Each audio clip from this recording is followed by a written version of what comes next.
Olá, bom dia, bem-vindo ao Agronacional. É um prazer te ter aqui comigo novamente. E você vai ver daqui a pouco. O animal sente prazer ao beber água. Isso tem uma relação direta com a quantidade de alimento sólido que ele vai ingerir. Então a gente tem que pensar nessa relação. Se eu espero que um animal tenha uma melhor ingestão de alimentos sólidos e com isso uma melhor eficiência alimentar, ele precisa aumentar o seu consumo de água. Essa granja é totalmente equipada para garantir o bem-estar animal. Ambiência adequada, comedouros, todas as condições para os animais se sentirem confortáveis. O Brasil destina corretamente 94% das embalagens do mercado de defensivos. O sucesso é graças a um programa chamado de Sistema Campo Limpo, baseado na logística reversa. O reaproveitamento dos resíduos do açaí, né? Como é que a gente reutilizava, agregando a isso a valor à cadeia do açaí e oportunizando alternativas de renda às famílias que estavam dentro do território. Pautada pela tecnologia, economia e sustentabilidade. Para se ter uma ideia, a cada 2,5 hectares de área citrícola do estado, há 1 hectare de área preservada. Além disso, no manejo da planta, acontece a adequação do volume de cauda com a economia de água e produtos. Ele só vai conseguir vender o boi dele se ele estiver adotando boas práticas de manejo. Isso vem a questão do bem-estar, a questão do meio ambiente, porque nós vamos ser cobrados lá fora. Também contamos com o apoio de grandes pecuaristas da região que estiveram junto no projeto conosco para recuperar matas ciliares, para recuperar nascentes e o reflorestamento como um todo.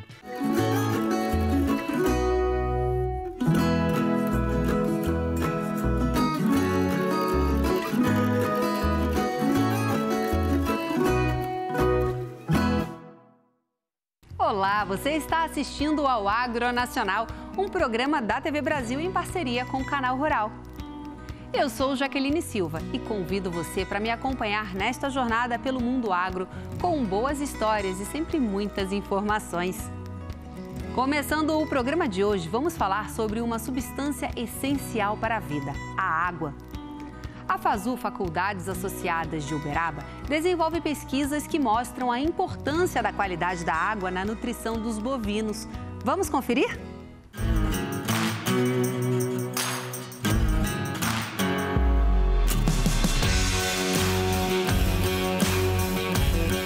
O pecuarista tem um cuidado enorme com as pastagens, tem um cuidado, uma atenção com a suplementação.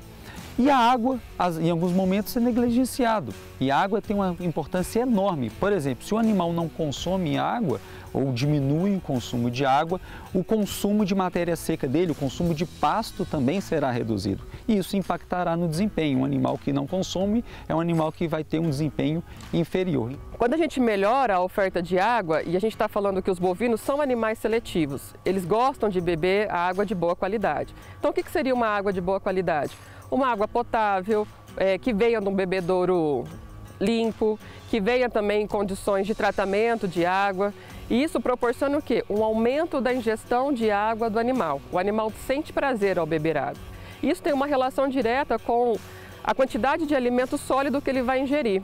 Então a gente tem que pensar nessa relação. Se eu espero que um animal tenha uma melhor ingestão de alimentos sólidos e com isso uma melhor eficiência alimentar, ele precisa aumentar o seu consumo de água. É extremamente importante que nós atentamos a esse aspecto. Normalmente os bovinos bebem água em açude. Essa água de açude pode conter patógenos, o animal pode defecar, urinar e, consequentemente, ele pode vir a uma patologia relacionada a essa bebida. Então nós estamos falando que uma água contaminada pode, na categoria de bezerros e até mesmo de vaca, aumentar as chances de diarreia, aumentar o contágio de doença entre os animais, como uma pneumonia ou algum outro micro-organismo, um agente infeccioso de alguma doença. Isso aumenta a contaminação dos animais. Então é importante a gente sempre alertar para a qualidade da água que está sendo fornecida para os bebedouros, por meio dos bebedouros, e também quanto à limpeza desses bebedouros, né? Porque sujidades, o animal carrega sujidades do coxo de alimento para o bebedouro. É importante que essa limpeza seja feita de forma frequente para não inibir o consumo e, consequentemente, prejudicar o desempenho dos animais. É necessário que se tenha processos de limpeza de bebedouro. criar protocolos dentro da fazenda para que seja esse bebedouro uma vez na semana esvaziado, lavado, toda a matéria orgânica ali presente seja retirada. Em relação ao confinamento, é necessário que nós tenhamos um cuidado maior. Existe uma maior densidade populacional, mais animais por metro quadrado.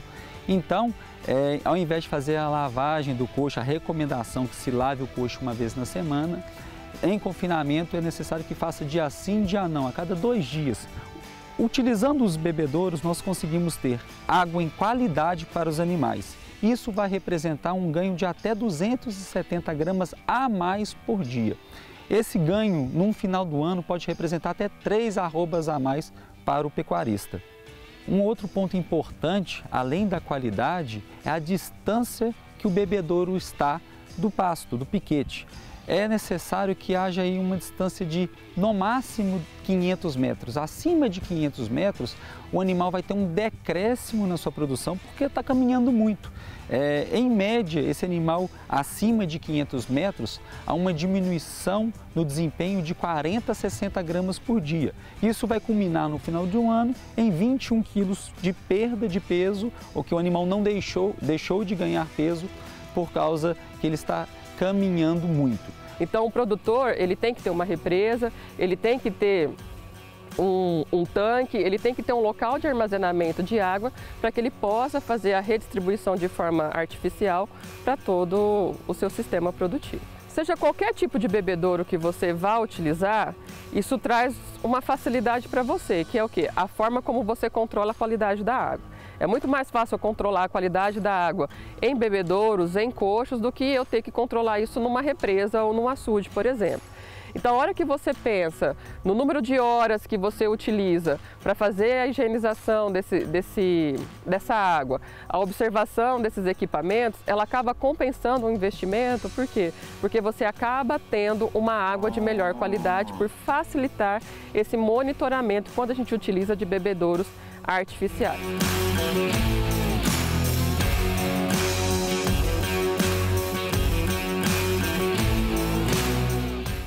A água potável é fundamental para o bom desenvolvimento dos animais, não apenas para o seu bem-estar, mas também para a rentabilidade nos sistemas de produção.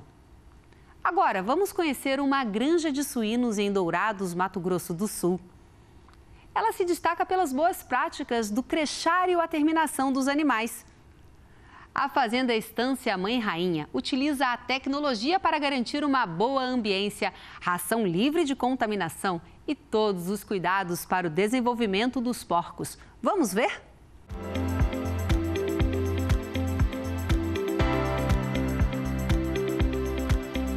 Viemos à Estância Mãe Rainha, uma fazenda localizada na cidade de Dourados, Mato Grosso do Sul. Por aqui, os amigos Neymar e Eduardo construíram há 5 anos módulos de crechário. É aqui que os leitões recebem os cuidados intermediários após a desmama. Eles passam por vários processos aqui. Um deles desde a chegada, classificação por sexo, por tamanho, né? Onde cada um recebe os seus cuidados separados, né? Então, assim, cada animal recebe a sua devida atenção, onde tem vários processos, né, até ele completar a fase dele na faixa de 28 a 29 quilos, onde eles são destinados para a terminação. Essa granja é totalmente equipada para garantir o bem-estar animal, ambiência adequada, comedouros, todas as condições para os animais se sentirem confortáveis. Além disso, a alimentação tem papel fundamental na nutrição dos leitões para que cresçam saudáveis. Eu costumo brincar que a ração do suíno é melhor do que a nossa comida, né? Tem todo um controle de qualidade, né? Uma garantia de produção e chegando até a mesa dele, que é o coxo, né? Onde essa ração está depositada hoje, sem nenhum contato e sem nenhum risco de contaminação. O que nos garante hoje um suíno de altíssima qualidade e sem risco nenhum para a saúde, né? Na Granja dos Amigos, há um sistema de distribuição de ração para cada baia. Todo o processo de fabricação nosso hoje, ele não tem o contato do humano. Ninguém toca nessa ração até que ela chegue no comedouro e o suíno coma. né? São sistemas de distribuição todos fechados, né? É um caminhão que traz essa ração dentro de um silo, descarrega no silo da granja e vem através do sistema de distribuição até os comedouros, né? Onde ela vai diretamente até a boca do suíno sem nenhum contato das mãos. Os galpões são todos tecnificados e automatizados. A climatização é fundamental para o bem-estar dos suínos. Entender o sistema é imprescindível para a boa ambiência das granjas. Então a gente aquece o barracão, né, 12 horas antes, com a temperatura desejada para a semana. De acordo com cada semana, a gente tem uma temperatura e um manejo subsequente dessa temperatura. Então é tudo controlado pelo painel. Aqui é os nossos olhos, né? Aqui a automação, ela é uma pessoa que nos passa tudo o que acontece na granja e através dela nós conseguimos tirar o melhor desempenho em climatização. Então o extensionista, né, pensando na prática, ele tem que entender os conceitos e para conseguir fazer a melhor aplicação deles, né, na prática, buscando o melhor desempenho dos animais. Então esse daqui é uma fornalha, cada galpão tem uma fornalha dessa, abastecido a lenha e a pellet. Então até as primeiras semanas, 2 primeiras semanas, os animais eles precisam desse conforto térmico que é feito através do aquecimento da fornalha. O painel de controle da granja, ele faz todo o controle. Uma vez abastecido o sistema de pellet, né, ou a lenha, ele estando ligado, o próprio controlador da granja vai ligar, acionar as turbinas para fazer o aquecimento de acordo com a programação de temperatura que os animais eles necessitam. Os leitões ficam em média 50 dias na recria. Contando com o vazio sanitário, a propriedade recebe 6 lotes por ano. Aqui é uma propriedade de aproximadamente 35 hectares. Nós começamos com 2 módulos de crechário de 5.400 cabeças, ou seja, um núcleo de 10.800 animais, isso há 5 anos atrás. Há 2 anos atrás, a empresa decidiu ampliar o nosso negócio, a gente em parceria dobramos esse plantel, então nós construímos uma outra unidade, um outro núcleo de 10.800 cabeças, né? Então hoje aqui a gente trabalha de 22 a 24 mil cabeças em alojamento. Mas para ter um lote bem sucedido, Eduardo sabe bem o que é preciso fazer com maestria. É o manejo, né, que nossos funcionários desempenham, né? Tem que ter, claro, nós temos aqui a tecnologia dos equipamentos que nos facilita muita coisa, né, em questão de temperatura, de ambiência, e os funcionários são dedicados assim exclusivamente dos animais, né? Então é um cuidado diário. Se você não ter esse cuidado, tanto na parte de doenças, que é importantíssima, o funcionário tem que identificar isso com rapidez. Os empreendedores que há pouco tempo eram bancários trocaram a cidade pelo campo. Mas não é motivo para arrependimento, não. Muito pelo contrário, o negócio deu certo. Além de muito trabalho na estância Mãe Rainha, a fé não passa batida. Somos devotos da Mãe Rainha e sentimos assim que é importante a gente, além do trabalho, né, do dia a dia, trazer um pouco da espiritualidade, né, na propriedade, né? Então o nome casou bem com...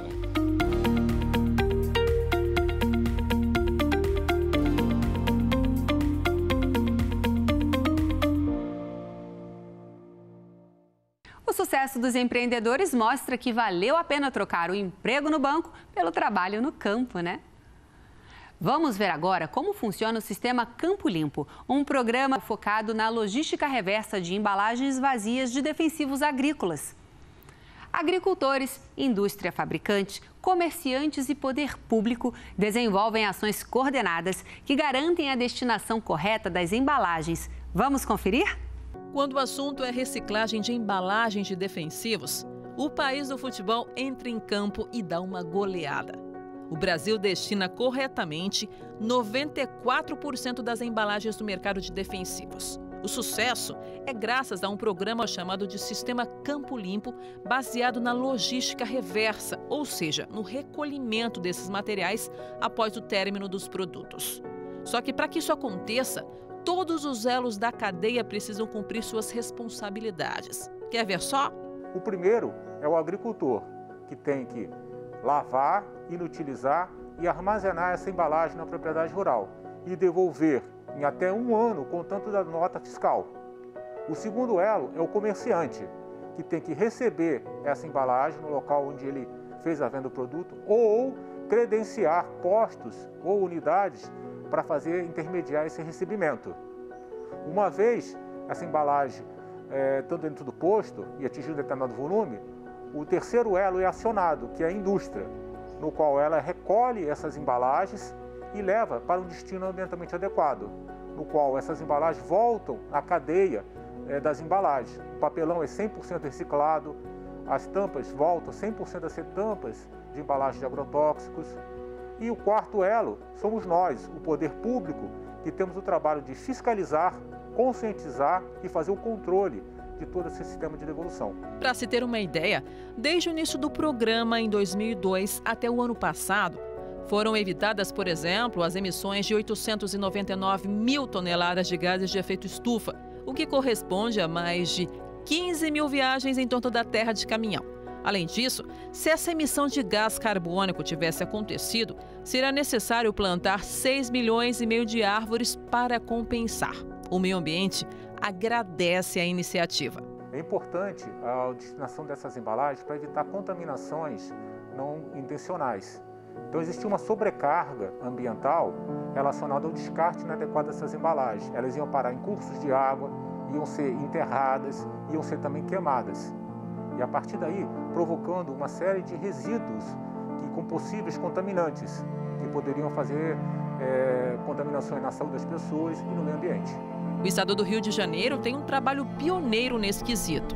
Que é o controle informatizado dessas embalagens, no qual o agricultor vem devolver essas embalagens e a partir daí é dada uma baixa no sistema informatizado que o Estado possui, onde está todas as embalagens que esse agricultor tem que devolver.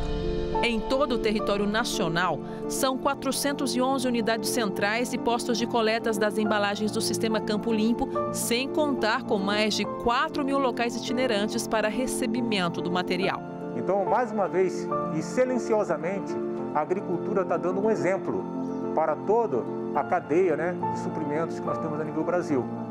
Então, o sistema é um caso de sucesso dentro da sustentabilidade. Então, era um resíduo potencialmente perigoso que ia ser descartado no meio ambiente, contaminando rios, contaminando águas, contaminando solo ou o próprio ar, e agora está voltando para ser novamente embalagem agrotóxica. Então, a economia que gera, tanto a nível da pegada de carbono, quanto também da evitar de a gente desgastar recursos naturais que são tão necessários para todos nós, eu acho que um exemplo que a agricultura está dando, mais uma vez, silenciosamente, um exemplo a todas as outras cadeias que nós temos no mercado. Mais uma vez, é o Brasil como referência mundial na sustentabilidade e reduzindo a emissão de gases de efeito estufa, reciclando materiais que poderiam prejudicar o meio ambiente e ajudando a economia. E não perca no próximo bloco. A qualidade do solo, a saúde do solo ela é melhor, uma vez que você tem a incorporação de matéria orgânica através da braquiária. Então você tem também toda a parte do animal fazendo o pastejo, ele faz com que as raízes das gramíneas elas desçam mais, fazendo mais galerias no solo, melhorando a matéria orgânica, melhorando a porosidade do solo. E agora vamos para um rápido intervalo? Fique com a gente, o Agronacional volta já.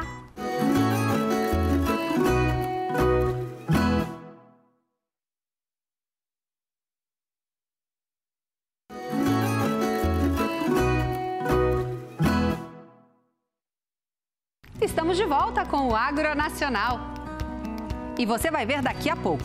A partir dessa cadeia, a gente tem a possibilidade de gerar outros bioprodutos que podem ser comercializados dentro do estado e para fora do estado, favorecendo então o crescimento da bioeconomia.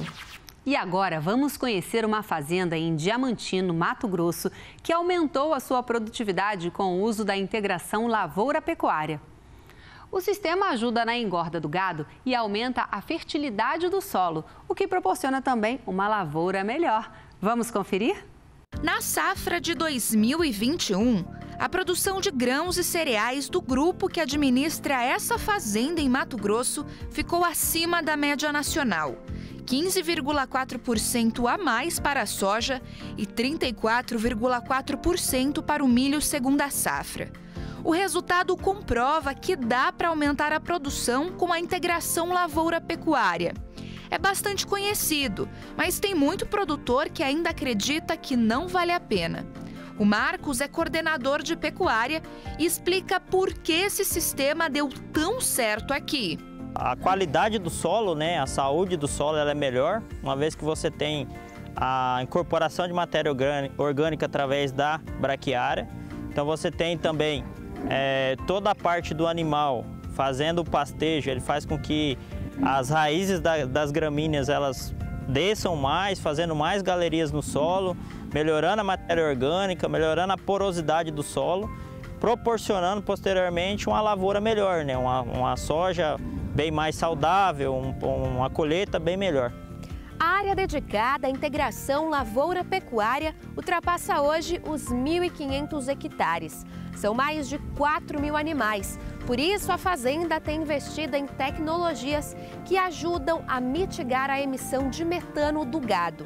Se comparado a manejos tradicionais, essa redução chega hoje aqui na fazenda a 30%. Além do pastejo, que estimula o crescimento das raízes, né? Nós temos toda a parte de adubação que é feita pelo próprio animal, né?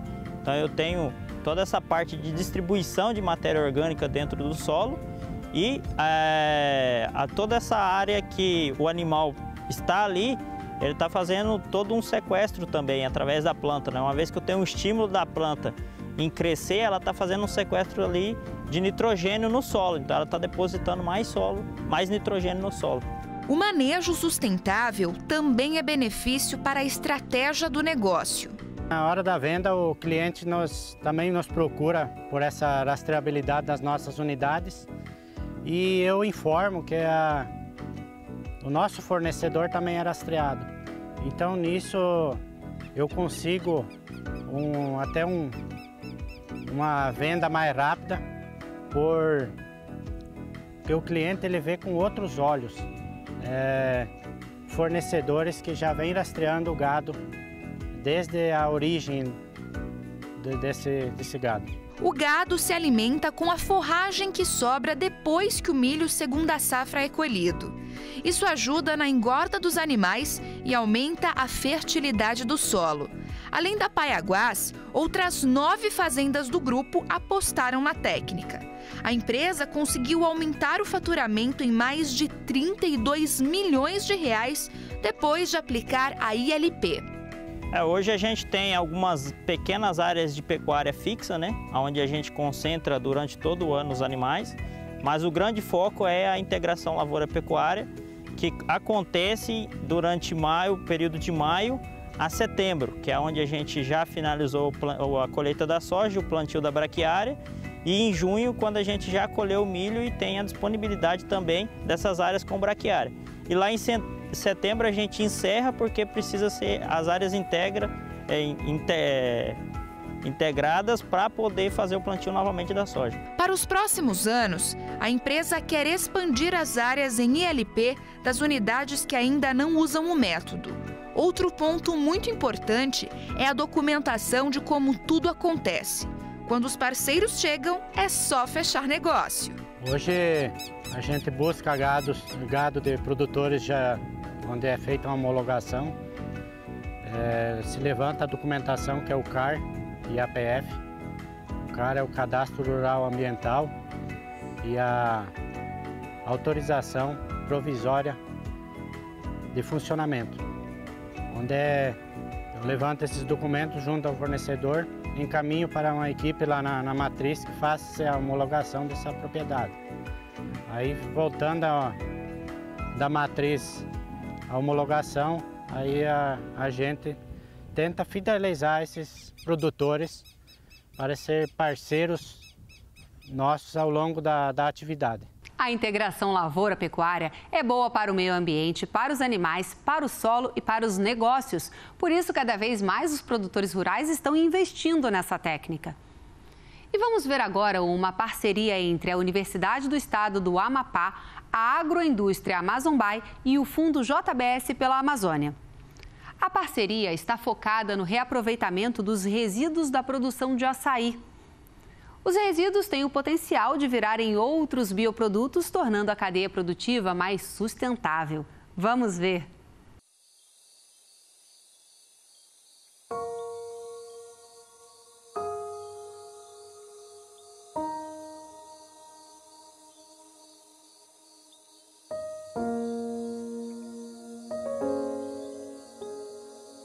Nossa intenção com o projeto é tornar as cadeias circulares. Então, a gente trabalha principalmente buscando novos ingredientes e resíduos dessas cadeias produtivas já estabelecidas ou outros ingredientes da floresta que não têm uso ainda comercial para aplicar esses produtos como ingredientes na formulação de ração. Essas rações vão ser desenvolvidas principalmente para pescado, frango e porco. Então, a ideia é atender essas comunidades com uma ração de baixo custo, onde a gente tenha uma estrutura dentro da universidade capaz de produzir essa ração a partir dos ingredientes fornecidos na comunidade e gerar essa economia circular, tentando zerar o máximo de resíduos em todas as cadeias.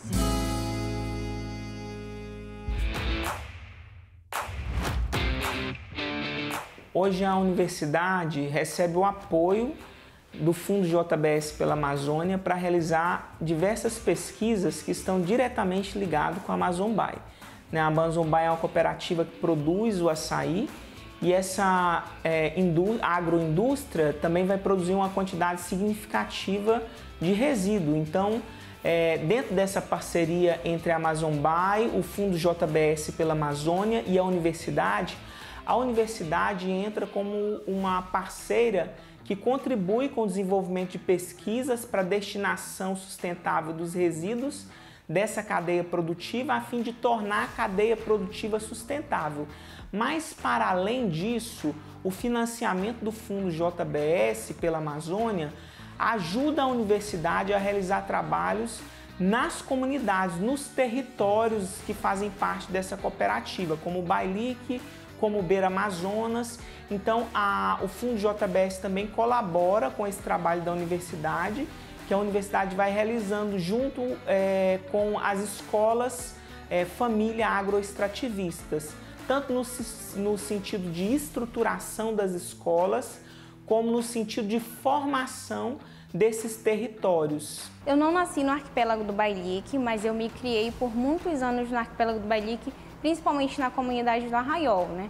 Eu vim estudar em Macapá e o curso mais próximo que tinha da minha realidade no arquipélago era engenharia de pesca, até porque a minha família, boa parte é pescador, boa parte da minha família também é agricultor. Então, o curso mais próximo da minha realidade seria engenharia de pesca. Eu me formei em 2019, né?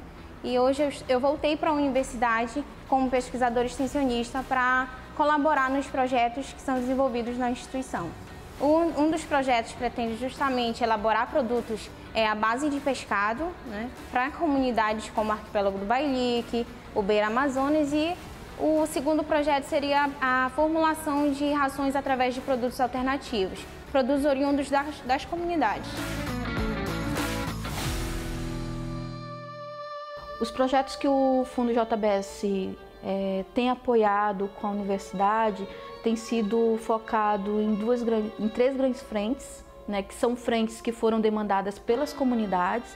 Não foi nem o fundo e nem a universidade que definiu quais seriam as áreas de atuação direto nesses dois territórios, mas as comunidades demandaram que fosse pensado, em especial, a cadeia do pescado, né, com a geração de ração que diminuísse os seus custos de manutenção dos laboratórios dentro das escolas famílias, e o outro que foi o reaproveitamento dos resíduos do açaí, né, como é que a gente reutilizava, agregando a isso a valor à cadeia do açaí e oportunizando alternativas de renda às famílias que estavam dentro do território, né? Não apenas que estavam vinculadas à escola-família, mas que estavam no território de atuação ali do protocolo comunitário e da escola-família. Eu me sinto extremamente feliz, até porque de onde eu vim a gente não tem um curso superior, né? E hoje estar dentro da universidade já formado e ajudando a comunidade e outras comunidades como o Beira Amazonas é muito importante, é gratificante. Essas pesquisas são extremamente importantes para a concretização da economia circular na região. Nós temos a cadeia produtiva, que é algo muito importante para o estado, para a região norte, para a região amazônica, mas a partir dessa cadeia a gente tem a possibilidade de gerar outros bioprodutos que podem ser comercializados, né, dentro do estado e para fora do estado, né, favorecendo então o crescimento da bioeconomia. É muito legal ver essa aproximação do conhecimento e da pesquisa das universidades com a prática dos produtores rurais nas comunidades, né? E ainda hoje no Agronacional. Nós falamos que hoje, em função do detalhamento e do refinamento da tecnologia, nós aplicamos ml de calda por metro cúbico de copa. Isso foi uma mudança de paradigma e também uma mudança de conceito que elevou os citricultores para um outro patamar, aí um pouco mais sustentável, trazendo um pouco mais de economia e também de redução das contaminações no meio ambiente. A preocupação com a emissão de gases de efeito estufa pelos bovinos tem levado os pecuaristas a buscarem alternativas que ajudem na solução do problema. Vamos conhecer um experimento no município de Guaiçara, no estado de São Paulo, que está apostando numa dieta diferenciada para reduzir a emissão de metano pelos bois. Olha só!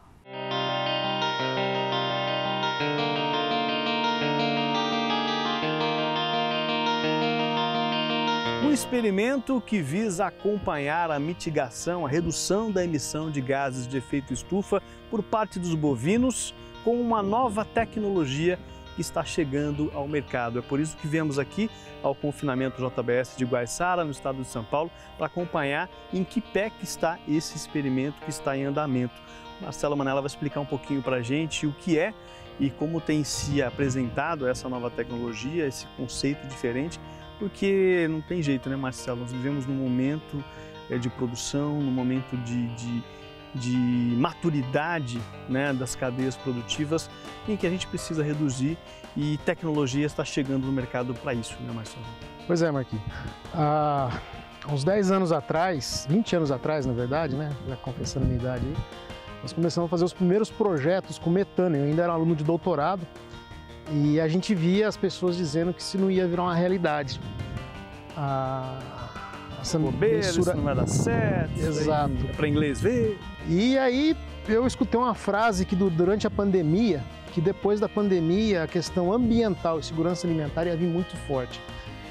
Só que está vindo muito mais rápido do que a gente imagina. O bovino, né, infelizmente, ele contribui com uma porcentagem muito grande da emissão dos gases de efeito estufa. Mas ele também, da mesma forma que ele contribui, ele não é o culpado da mudança climática, mas ele pode ser a parte da solução para atingir essa neutralidade climática. E a Silva Team, né, eu trabalho na área de feed, né, a Silva Feed da empresa, a sustentabilidade está dentro do nosso DNA. E nós trabalhamos com extratos vegetais de diferentes plantas, né, extratos de polifenais à base de taninos. E nós temos a linha de produtos para nutrição animal. E desde que nós entramos no Brasil, já tem 6 anos, o JBS é um parceiro e usa o produto no confinamento.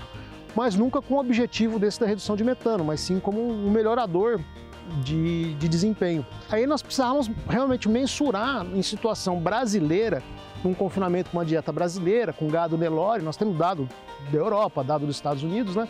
Mas faltava essa informação aqui no Brasil. E aí nós procuramos o pessoal do Instituto Zootecnia e fizemos um experimento aqui na unidade experimental do JBS de Guaiçara, do Boitel de Guaiçara, que a gente avaliou a inclusão desses taninos nossos, desse produto nosso, né, o específico que o JBS usa, contra uma dieta tradicional no Brasil sem esse aditivo. Estamos na fase laboratorial aguardando as análises de metano.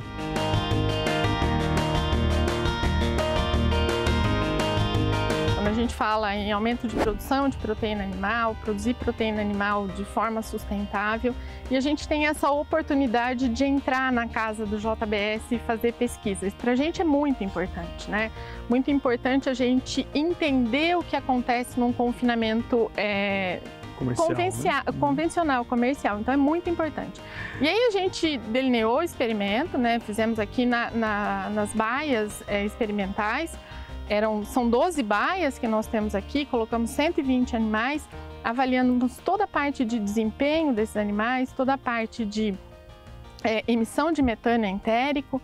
A gente trabalha, o Instituto de Zootecnia trabalha há mais de 15 anos com a parte de metano entérico e a gente só foi melhorando as tecnologias que existem hoje. Antigamente eram cangas de PVC que eram colocados no pescoço dos animais, hoje a gente tem um cilindro de inox que a gente coloca no lombo, tudo visando melhorar o bem-estar animal, porque a gente sabe que coletas geralmente atrapalham o desempenho e tal. Então a gente começou a trabalhar visando o bem-estar animal e que isso não ocasionasse prejuízo ao desempenho animal. Nós trabalhamos com uma técnica que é do gás traçador, que é do SF6. A gente coloca uma cápsula com uma liberação desse gás conhecida e aí a gente coleta esse gás dentro desse cilindro. Então a gente está muito esperançoso com o resultado do que vem aí pela frente. Que pé que tá? Já foi feito o primeiro abate, é isso?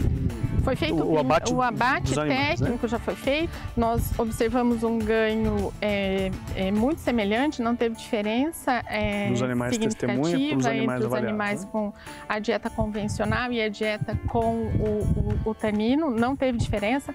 Na parte de rendimento de carcaça também nós não observamos diferença. Isso é super importante, né? Porque a gente está usando um aditivo natural, um aditivo que diminui as emissões de metano sem prejudicar o desempenho.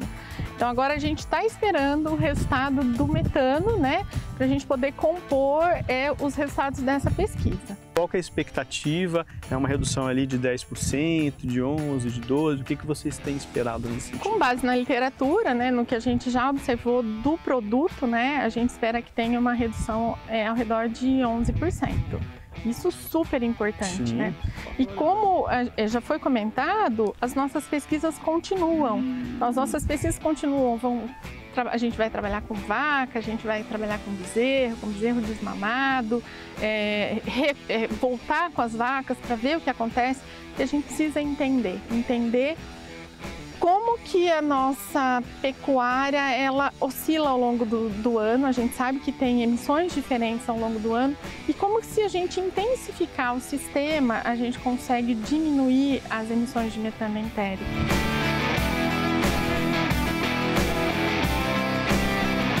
Isso é uma realidade, não é uma coisa que está distante, é uma realidade.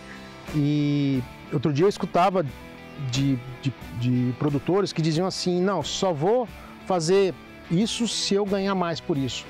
E a situação vai ser bem diferente, porque ele só vai conseguir vender o boi dele se ele estiver adotando boas práticas de manejo. Isso vem a questão do bem-estar, a questão do meio ambiente, porque nós vamos ser cobrados lá fora. Não existe nada mais sustentável que pecuária.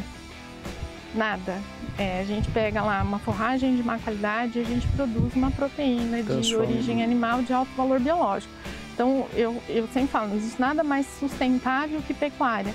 O que basta é a gente ter número e a gente provar, que é o que a gente está fazendo, provar que realmente a pecuária brasileira é sustentável.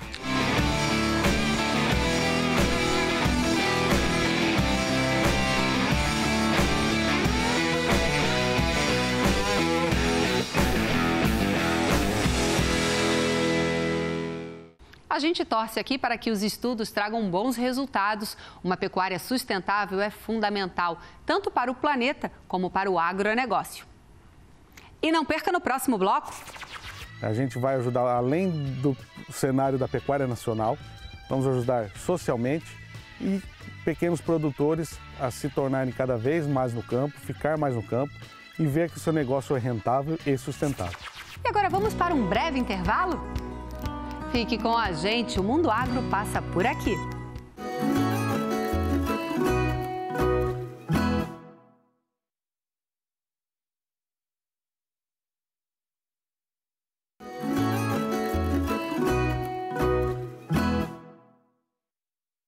Olá, já voltamos com o Agro Nacional aqui na TV Brasil e também no Canal Rural.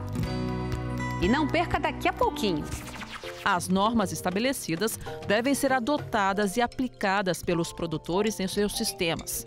Tudo baseado em conceitos de qualidade e sustentabilidade social, ambiental e econômica.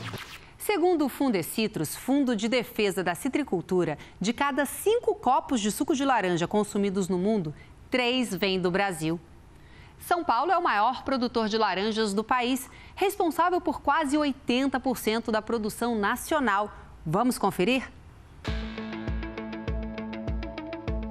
Ao longo da Washington Luiz, sentido Limeira, interior paulista, se vê de longe os pontinhos de cor e sabor laranja.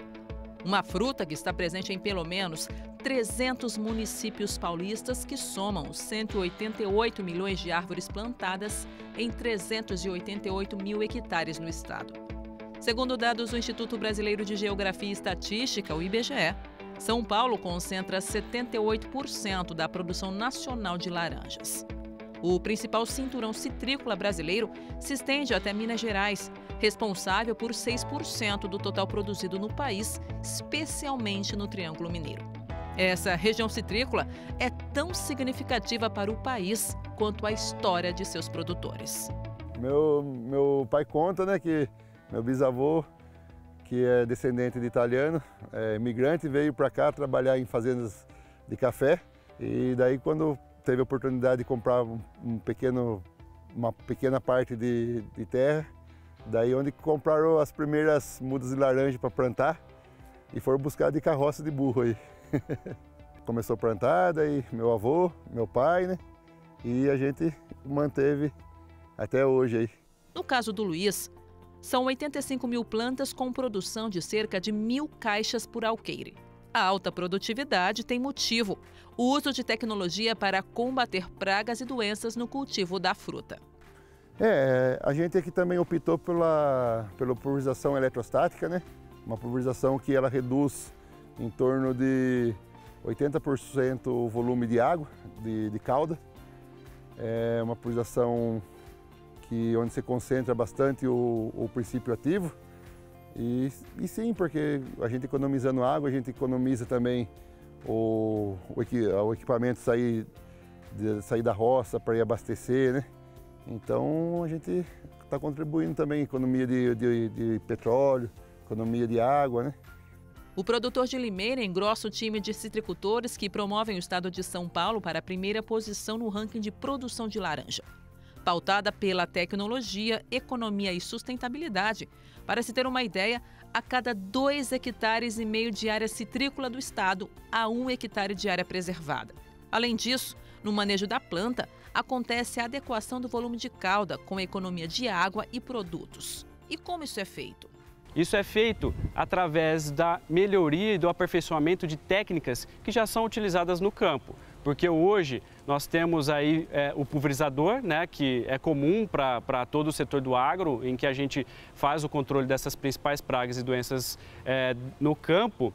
E através de alguns ajustes, como tamanho de gota, velocidade de trabalho e também considerando a planta de uma forma diferente, porque nós temos uma planta em dimensão, então a gente considera que o volume aplicado hoje na citricultura não é mais em litros por planta ou até mesmo litros por hectare. Nós falamos que hoje, em função do detalhamento e do refinamento da tecnologia, nós aplicamos ml de calda por metro cúbico de copa. Isso foi uma mudança de paradigma e também uma mudança de conceito que elevou os citricultores para um outro patamar, aí um pouco mais sustentável, trazendo um pouco mais de economia e também de redução das contaminações no meio ambiente. Segundo a Fundecitrus, 3 em cada 5 copos de laranja consumidos no mundo vêm do Brasil. O setor é responsável por 200 mil empregos diretos e indiretos e está se destacando cada vez mais pela sustentabilidade. Outra ação sustentável é o controle biológico, que tem auxiliado no combate ao greening, a mais temível doença da citricultura. Nós temos um laboratório de controle biológico, onde nós produzimos a vespinha Tamarixia radiata, que é um parasitoide, ou seja, um inseto que controla outro inseto. E é usado para controle do psilídeo, que é o inseto transmissor do greening. O greening, hoje, é a principal doença da citricultura e que vem aí destruindo, dizimando milhares de plantas aí no setor citrícola, não só do Brasil, mas também de outras áreas citrícolas do mundo.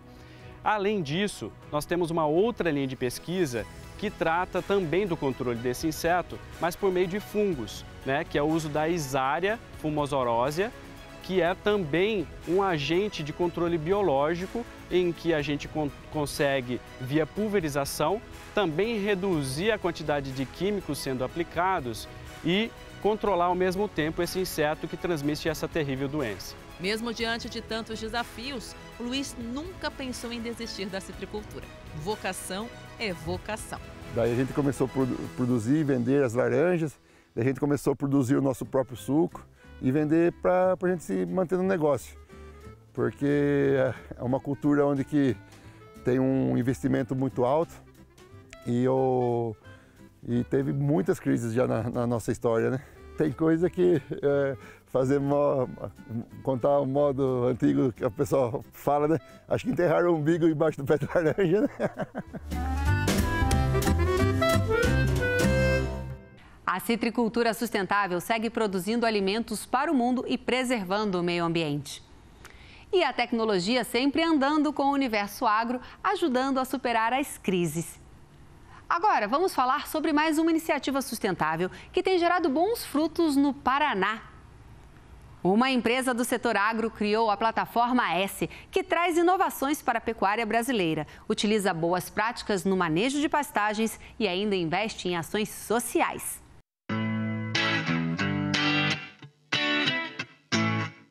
Nós aqui fizemos as 3 plataformas. O social, que a gente visa ajudar escolas com mudas, produção de mudas para reflorestamento.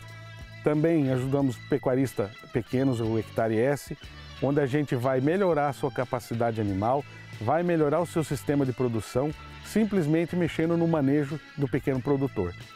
Também contamos com o apoio de grandes pecuaristas da região que estiveram junto no projeto conosco para recuperar matas ciliares, para recuperar nascentes e o reflorestamento como um todo. Isso que a gente vem desenvolvendo no sul do Brasil com a plataforma S.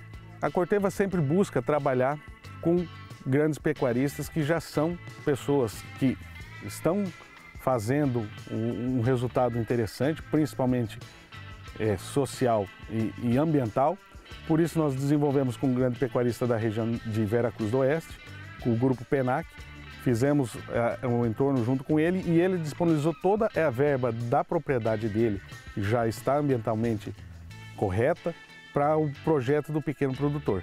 Esse pequeno produtor, a gente recuperou todas as áreas de pastagem dele, com nutrição, com animais, compra de animais de rebanho para ele, e fizemos todo o projeto ser sustentável. E o projeto social, nós investimos na Escola da Pai em Vera Cruz para fazer uma estufa, para produzir mudas de reflorestamento para a região como um todo. Esse foi o projeto implantado na região oeste do Paraná. Resultados muito interessantes no Hectare S, principalmente o Hectare S, onde o pecuarista já está com produção, já está com animais nascendo de cria, nascendo os novos bezerros. Então já faz um ano implantado, agora que ele está colhendo os frutos economicamente desse projeto. No Hectare S, na propriedade Mauro em Vera Cruz, nós saímos de 0,75 unidades animais por hectare para 2,37 unidades animais por hectare. Então também foi quase triplicada a capacidade animal dele, o suporte animal da propriedade dele. O que a plataforma S vem a mostrar? Nós estamos tentando mostrar as boas práticas, o que realmente a pecuária nacional, que a grande maioria faz, que é trazer sequestro de carbono nas propriedades, boas práticas, dobrar a capacidade animal. Então, para mim, como representante comercial, é muito gratificante participar desse projeto. A gente vai ajudar, além do cenário da pecuária nacional, vamos ajudar socialmente e pequenos produtores a se tornarem cada vez mais no campo, ficar mais no campo e ver que o seu negócio é rentável e sustentável.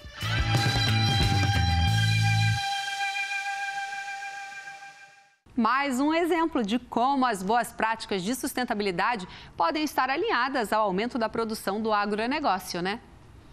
O Pantanal é um bioma que ocupa quase 2% do Brasil e é conhecido por ser a maior área úmida do mundo. Vamos conhecer agora uma fazenda pantaneira que é referência na pecuária sustentável.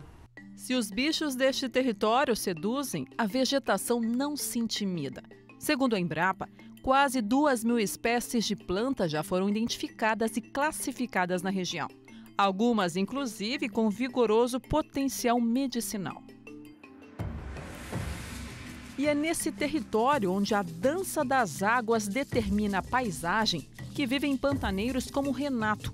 Ele é colaborador na Fazenda Santa Fé do Corichinho, localizada na região da Inhacolândia, uma propriedade de 11.000 hectares com aproximadamente 5.000 cabeças de gado criadas de forma sustentável e orgânica, num local que exige jogo de cintura.